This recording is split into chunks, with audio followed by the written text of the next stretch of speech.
אז ביקשה נסיכת הים מהדג פיש להציג את עצמו ולהופיע.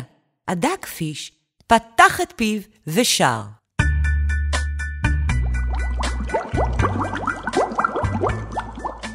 שמי פיש, דג הזהב.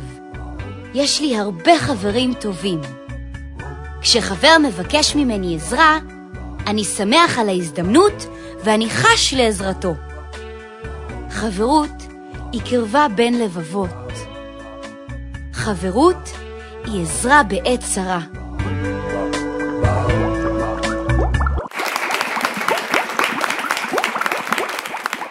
כל הנוכחים הריעו לדג פיש. הוא היה חבר טוב של כולם, וכולם אהבו אותו מאוד. נסיכת הים האזינה לשירתו בתדהמה, כל כך התרשמה מהדג הצנוע והאהוב. חיוך רחב עלה על פניה.